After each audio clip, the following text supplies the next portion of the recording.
Samtaan Podcast Pilot, take one. Hey! Magandang umaga, hapon at gabi sa inyong lahat dyan. Kamusta kayo? At welcome. Welcome to our podcast. This is JC Santos. And I'm Bella Padilla. At nandito kami ngayon sa 100 Podcast. Ni JC at ni Bella. Yeah. So, yeah.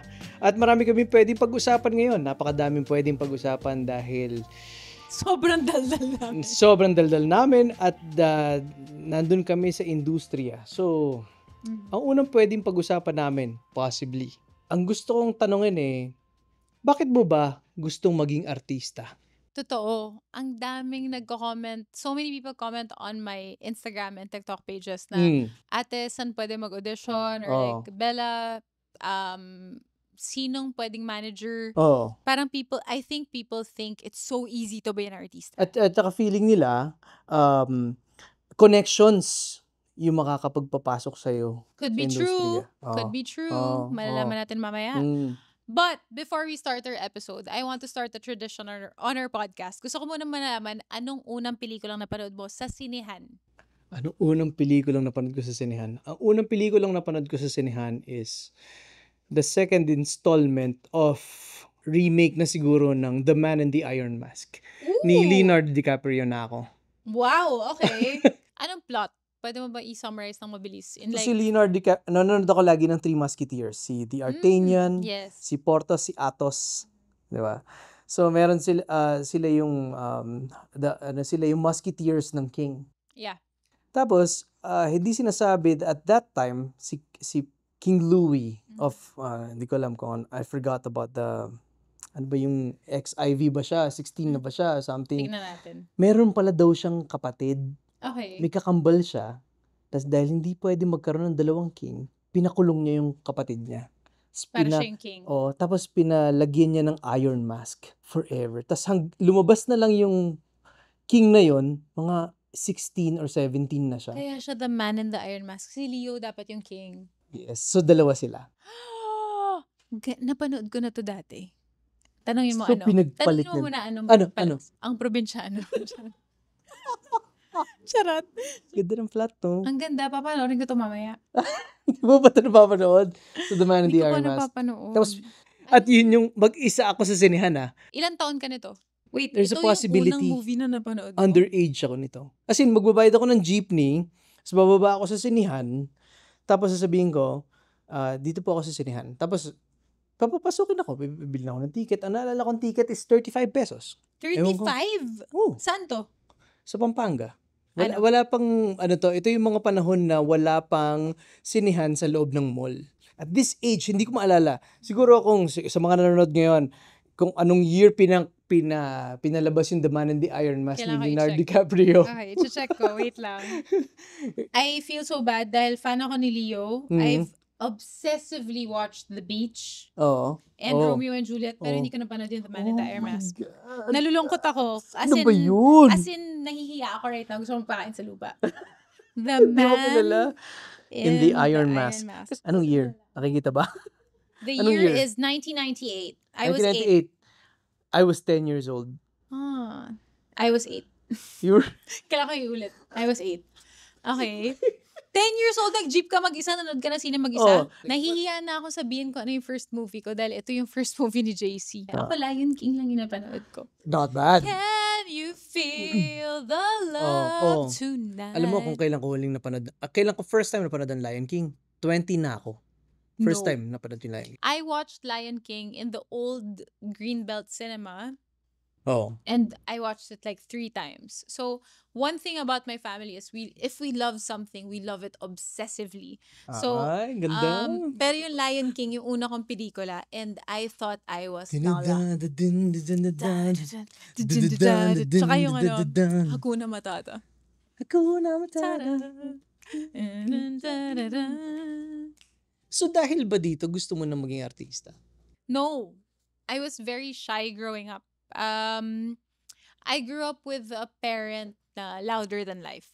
So, yung stories niya were my stories. Kasi wala akong, nung bata ako, very trad life. Like, bawal mag-sleepover. I've never experienced a sleepover in my life. Pajama parties, which I find value in now.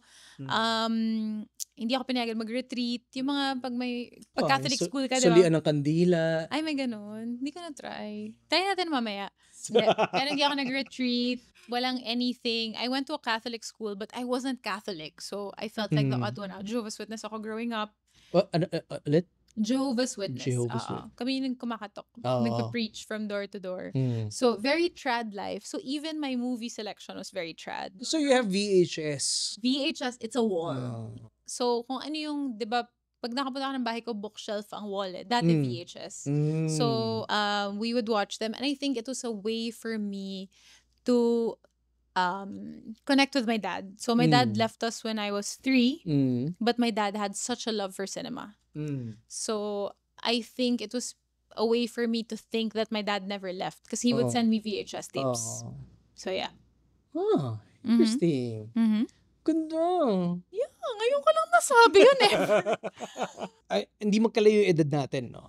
So, I grew up listening to commercials. Alam ko yung Seiko, wallet. Okay, yan, naabutan ko pa yung mga alam ko yung lahat ng jingle nung kwento to ng Hermans ko na nasa jeep kami, tapos kasabit akong gano'n, tapos kinakanta ko lahat ng mga jingle ng commercials. So, laging nanonood ng TV yung nanay ko.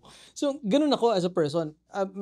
Meron akong papansin point of view. Papansin because you already wanted to become an artista? Hindi. Papansin ako kasi I'm an OFW parent. An OFW child? Oh, yeah. OFW child. Sige, OFW child. Oo nga. OFW child ako. Tapos lagi silang wala. So, every time nandyan sila, pasikat ako. Oo, kasi minsan ka lang nakikita. Minsan mo lang. Tapos, memorize ko lahat ng jingles at memorize ko lahat ng mga opening songs. And so, nandun ako sa performer tayo every time nandyan yung parents ko. Everything makes sense now. So, kailan mo na-realize dun sa mga influence na to, nangyari sa buhay mo na in this entertainment industry na nakita mo like with movies that you saw and everything. Kailan mo na-realize na gusto ko yan? Parang never ko siya ginusto, pero nakikita ko gusto siya ng mommy ko. So, I grew up in a household na it's weird, pero never kasi ako sumagot sa mommy ko. Parang I was always such an obedient kid. Siguro kasi youngest child ako. Tapos yung siblings ko a lot older. Yung next sibling ko is 9 years older than me. And because I knew she had a fascination for it, I wanted her to get it through me. So, never akong pinayagan tumakbo sa labas kasi baka masugatan ako tapos magkapeklat ako. Ganong level. Sinabi ng mommy ko na may scoliosis ako kahit wala. Para hindi ako maglaro sa labas. Oo eh. Grabe naman. Oo, swimming lang yung alam ko sa buhay. So, ang alam ko talaga sirena lang ako kasi yun lang, doon lang ako magaling sa water. Never niya ako pinayagan maglaro outside, yung mga contact sports, basketball, volleyball. Dahil nga, baka masugat ka, magkakapeklat ka, hindi ka maging artista. Yun kasi yung standard dati, diba?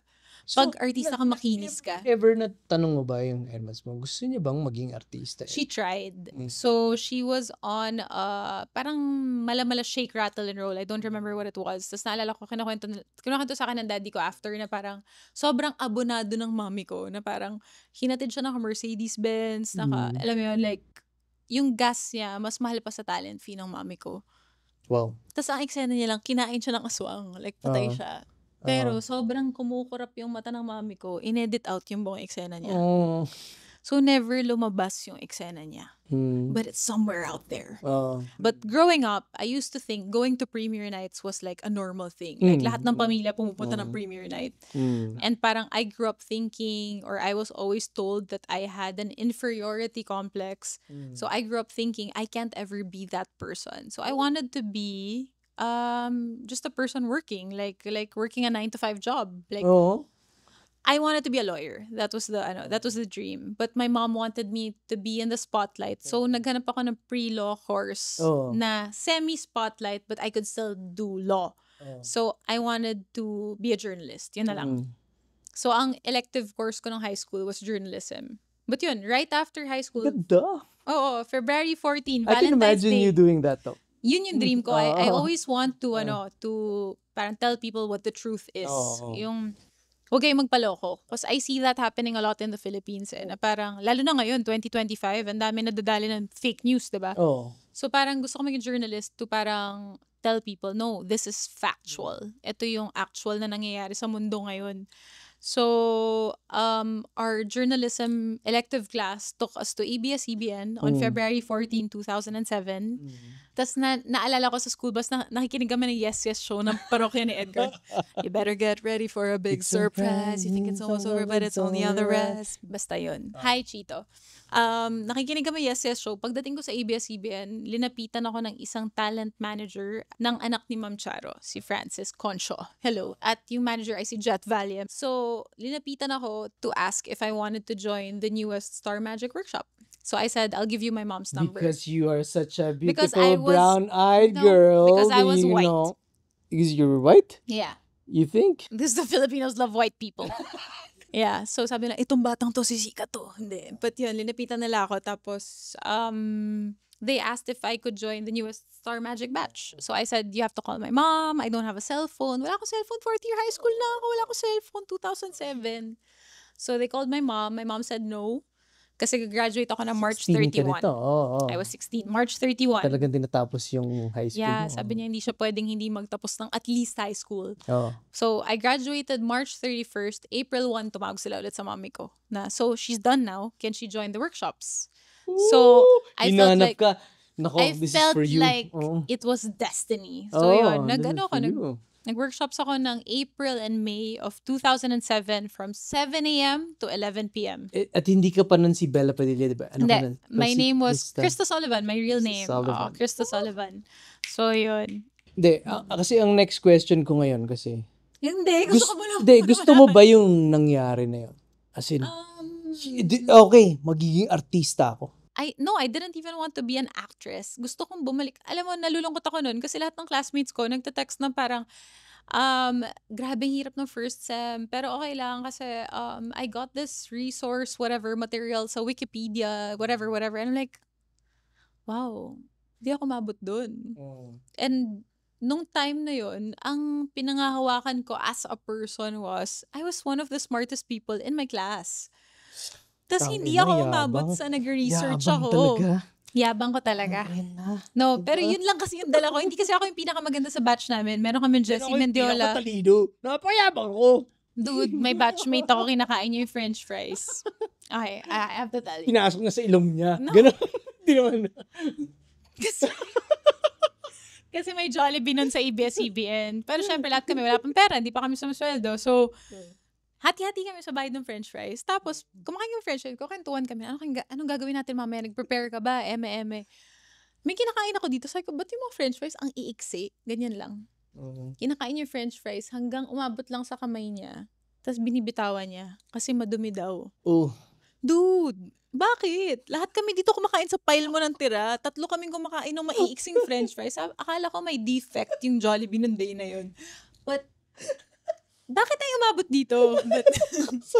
Kinakain tira-tira mong maduming french fries. But ganun yung mga nakatrabaho nung una. At every year I spent as an actress who wasn't doing anything. I was getting paid like 4,000 pesos a day. It was so low. It was so little. I couldn't even buy the right makeup for my skin tone. And my parents were like, you're working now, you do you. It's either white or brown. Yes, yun eh. 2 shades lang dati. Geisha white or uling brown. Wala pang diversity noon. So, lagi akong mukhang lotus feet. Sa lahat ng guesting ko. Lotus feet sa pelikulang Feng Shui. Wait lang. Hindi mo kinento yung sayo. Hindi. Ako nag-start nanonood ako ng Ding Dong Dantes teleserye. Nakalimutan ko na. Sama ko yung daddy ko. Kami ko yung papa ko. Tapos sabi niya, gusto ko maging ganyan. Sabi niya sa akin, dami nung gwapo dyan, sasali ka pa. Typical Filipino parent! We're gonna meet a lot of them in our episodes.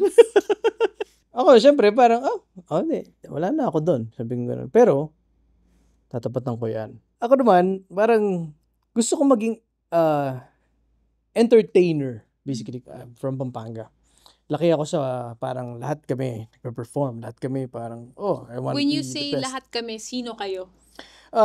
lahat ng mga tiga Pampanga, basically, gustong maging artista. Okay. I think. Nung panahon ko, Mhm. Kasi lahat kami, yun yung panahon ng Starstruck. Believe, survive. Starstruck. So, yung mga panahon na yun, parang lahat gusto maging artista. Parang, so parang, ano ba yung criteria for me para maging artista? I will tell you. 40% personality. 20% audience impact. 20% votes. 5% judges' comments. 5% talent. Okay. So, nandun ako sa 5%. Kasi talent lang yung bit-bit natin. Kaya lang yung may offer ko eh. So, Oo. parang, sabi ko, para mahon ko to, since kaya ko namang magkumanta, sumayaw, at maging kwela talaga, sa bata mga pa lang, tao. kumakanta ka na? Oo. Damn! Hindi ako trained singer, pero gusto kong ihon yung talent. Mhm. Kasi doon ako naniniwala na kapag ito, tinrain ko, makikita to ng lahat. Yeah. At yun ay for me, wala silang choice kundi makita to. Wala kang kamag-anak na nag-theater, wala kang like close person, friend. Wala. Pamilya na kami ng sumikat. OFW. Lahat kami gustong lumipad ng ibang bansa. Ikaw gusto mong lumipad sa La La Land. Gusto kong lumipad sa La La Land. Of course, syempre 15 ako nung nawalan ako ng parents. So, that time, nagkaroon ako ng freedom. Buhay pa po yung parents ni JC, Buhay by pa the sila. way. Buhay pa sila. Nawala sila sa Pilipinas. Hanggang ngayon, wala pa sila sa Pilipinas. But by that time, na gusto kong nagpapapansin sa parents ko, dun ko na-discover na gusto ko magpapansin sa lahat. Pag nagpapansin ako sa lahat, makikita ako ng parents ko. Yeah, yung validation na hinahanap mo growing up. So, ang nagpatigil lang sa akin maging magpapansin is nagpanatang makabayan ako sa harap ng maraming klase at nakalimutan ko yung panatang makabayan. Aha! Nakalimutan ko yun. Tapos tinawanan ako. Tapos ayoko na ng live. Shucks, nagkabubog ka sa ng- stage. Bad trip to, sabi ko. So, nandun ako sa, hindi pwede to. Hindi ko alam yung panatang makabayan. Panatang makabayan lang, hindi ko alam. Memorize ko yung ibang mga Hindi niya alam yung panatang makabayan. Pero alam mo yung song ng Cats. yes. Ganon. Alam Tsaka, ko yung, Mamma Mia. yes, alam ko yung mga ibang scripts. Tsaka Les Miserables. Okay. Okay. So, umabot ako. Tinanong ako kung may isa kaming community theater na gusto mo maging aktor. Ganun. Gusto ko maging aktor. Tapos, gusto mo ba maging artista? Ang tanong sa akin.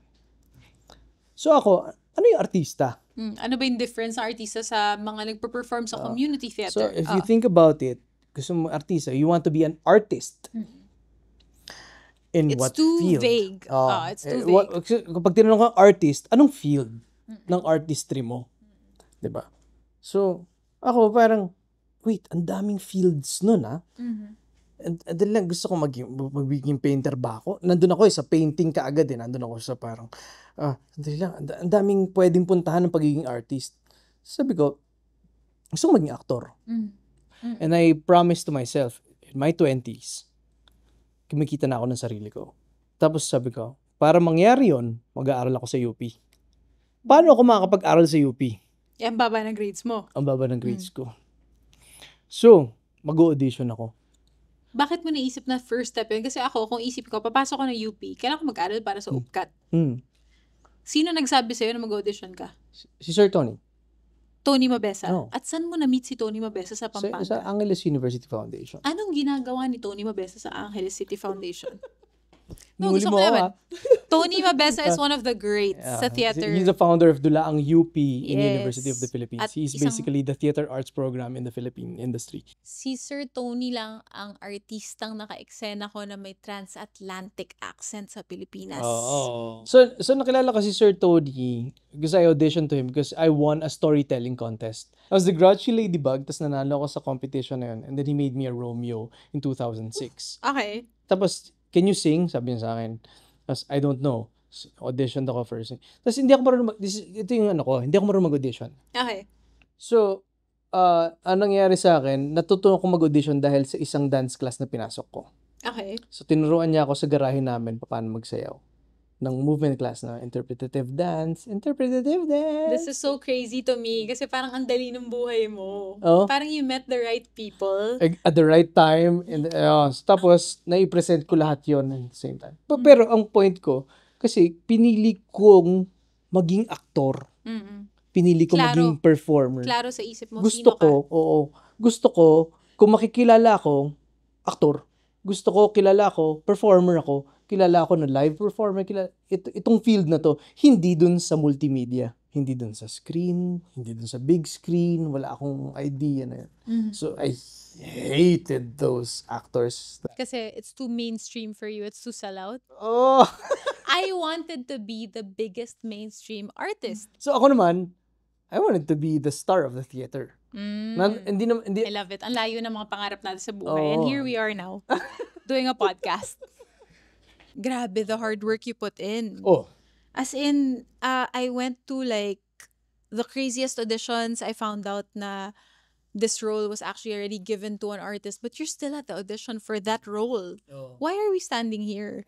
Paulit-ulit, day in and day out. And, you know, like, I feel like I thought I would get an edge, or people thought I would get an edge because I have, you know, my family. Oh. But it was such a disadvantage. Oh. And me coming from nowhere. And you coming from nowhere, you set your mind to, I'm gonna go to UP. You found your way to UP. I'm gonna be an actor. You found your way to be an actor. Sinasabi nila, meron kasing unpopular opinion na makakapasok sa industriyang to because of connections. No. It's really not. If anything, it was such a disadvantage to me because everybody thought, also because he had his own daughters, you know, Tito Robin had daughters my age and they all wanted to be artists. So I had to carve out my own path. Exactly. None of us knew what we were good at. You know, I was 16, they were also 16 or 14 or whatever. None of us knew what we were good at, but they had the resources. My uncle would send them to like Muay Thai camps in Thailand, you know, like pwede naman mag-Muay Thai sa Ultra eh. Nag-Muay Thai sila sa Thailand. Ang ambag ko lang, ang best movie na napanood ko ng time niya was What Dreams May Come ni Robin Williams. I liked watching Michel Gondry films. I watched Eternal Sunshine of the Spotless Mind, and I watched all Disney movies. So, my only advantage was I genuinely love watching shit. Well, kung sa pag-usapan natin sa taong gusto maging artista ngayon. Yeah. Freaking hard work. I think one of the struggles JC and I had was we never had love teams as actors. We kind of had to do our own thing, you know? Kung naging bida ka man or support or kung ano sa mga dramatic shows or films namin before, we were never paired with anyone. And the biggest way to become successful in Philippine showbiz is to have a love team.